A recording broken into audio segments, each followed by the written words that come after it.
Hot 97, hanging out with Nessa, and I got Demetria Lucas here. Hi, sweetie. How are you? I'm great. You look gorgeous and you smell amazing. Thank I know you. you guys can't smell her, but you're looking great, man. Thank you. So, just in case people don't know, like, what you've been doing lately, you are on a very famous show. Yes. Everyone's been talking about it. Yes, I am on a reality show, Bravo's Blood, Sweat, and Heels. Yes. Okay, so now there's been a lot going on this season. I wanted to talk more about the positive side, which is everyone coming together for Daisy right now because, it's been revealed that she has cancer. Yes.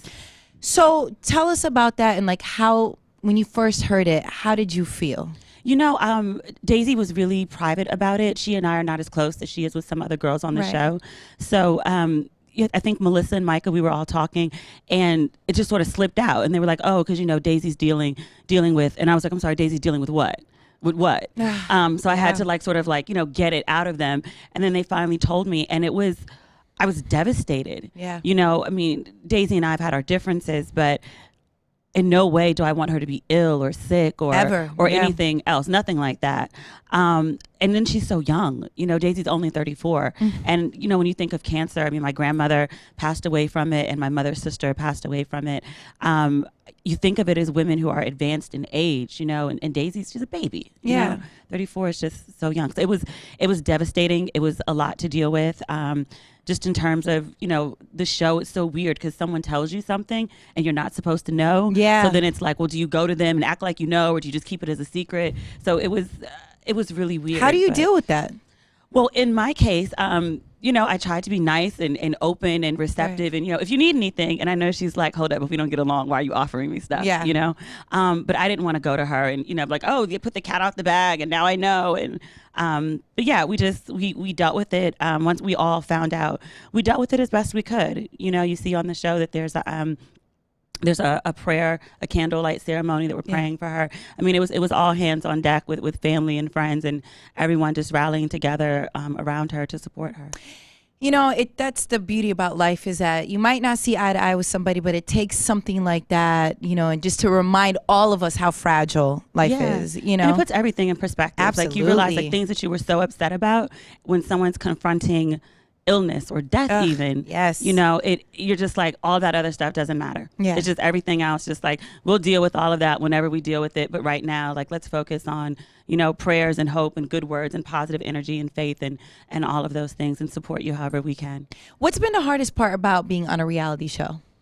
I'm a behind the scenes person. I've been a writer and editor and author and a blogger. I'm used to sitting at my laptop and, typing away and telling my story. So, having someone else tell my story is very interesting. And then also just having cameras in my face. Like, I'm not accustomed to that. So being that you are an author and you've been an editor, was it hard for you to be on a reality show? Because some people don't, I guess, correlate those kind of worlds together. They're like, well, no, reality show is a little bit beneath you. We'll just be honest, right? No, and I heard that very often. And, some of my readers, and I had my blog for 7 years when I signed on for the show, and they were like, you're already popular. Like, why are you doing you need this? Yeah. I thought I had a story to tell, and I thought Bravo was a little different from some of the other networks. And I thought they could tell my story well. And in many ways, I think they did. But it was very strange. It was an adjustment. But I think what's most interesting is when I go out, especially on interviews like this, people ask me about my work. Yeah. It's not just about, the beefs and the arguments and the drama. Absolutely. It's about what I do. So I'm actually doing something on a show about working women, and being a reality star doing something is sometimes revolutionary. So I saw a little clip. There was a scene where you and Chantal were going back and forth. There was a bit. So can you tell us kind of what that was about? What led up to that moment?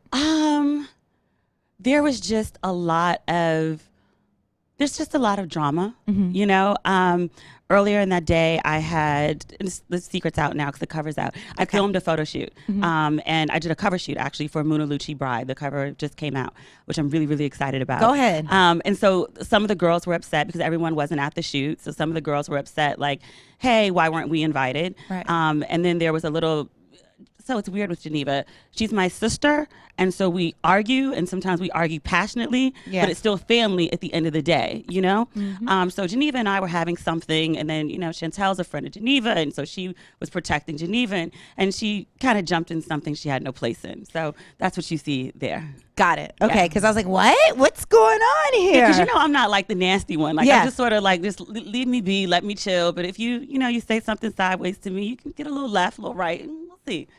You know what? Kong over here, he's one of my best friends. He loves the show. So he had me watching, and we were all into it. And, you know, I was excited because you do have such strong opinions. Yes. You know what I mean? Which sometimes I feel people might... what's the right word? They might say it how you feel it. Like, I just feel like I appreciate it because so many people aren't okay with having a strong opinion. Yeah. But that also comes with the title of being a bitch. Yeah. You know what I mean? As a strong woman and you're talking to other young girls, what would you tell them about that? Like, it's okay to have a strong opinion and it's okay to deal with that. Like, how does someone become comfortable with being strong and there's that borderline of being a bitch? I'm very comfortable being strong. I was raised to be opinionated, and I had a voice and I had something to say.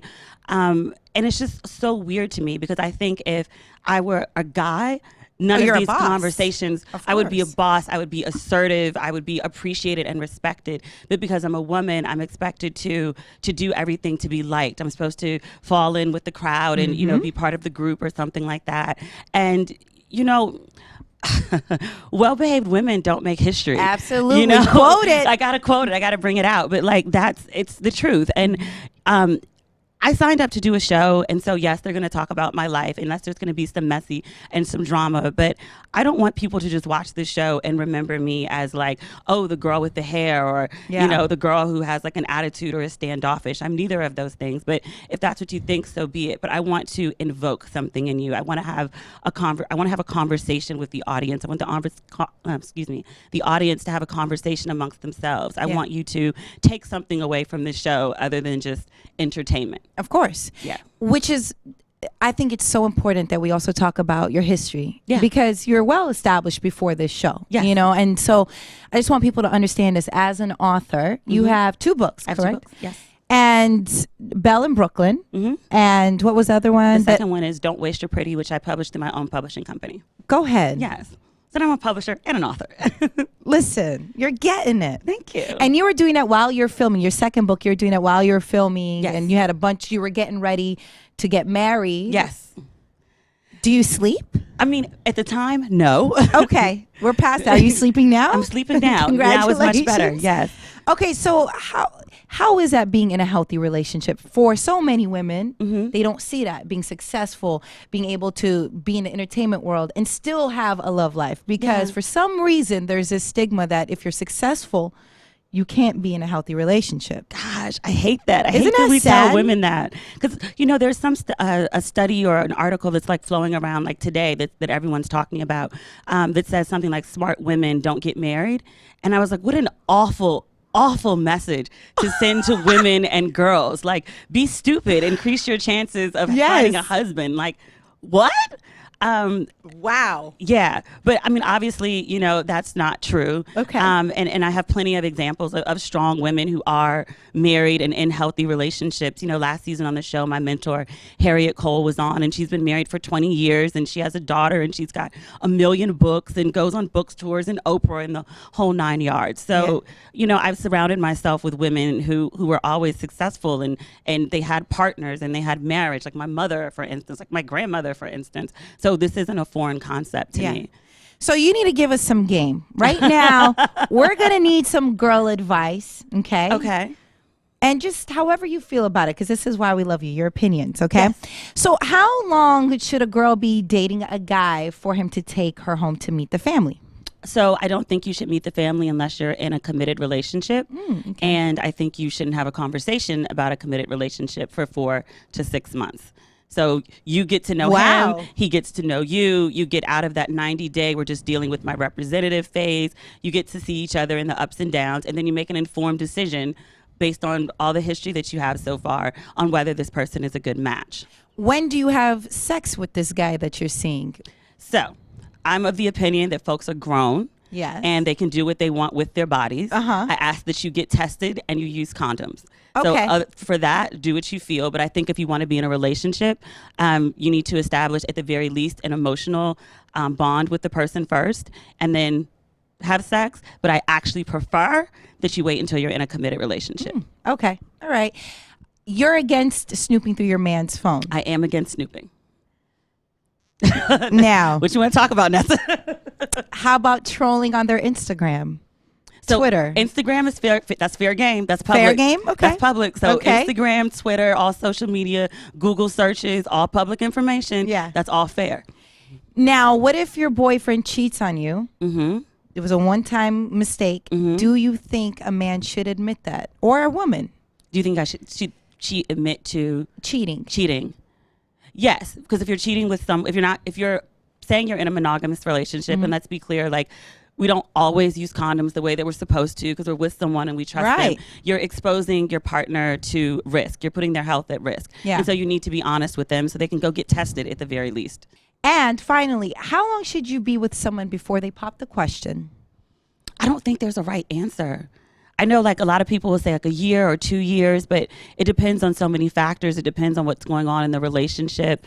Some people just aren't ready. I will say this. If you've been in a relationship with someone and you guys live together and you're basically doing everything but, like, that needs to be on an accelerated plan. Like, if you're living together as man and wife, you're doing basically everything else. Year, 2 years? If you live together, I would say no more than a year should you live there without a ring. And you should have a discussion about being engaged and what the timeline is for the marriage before you move in, because you might move in thinking like, oh, this is going somewhere, this is clearly a progression, and he's thinking like easy access to sex and cheaper rent. So have a conversation about what you're doing before you take yourself off the market even further. Oh, I love it. This is good. This is great. Pick up the book. There's more stuff in there. Pick up Don't Waste Your Pretty.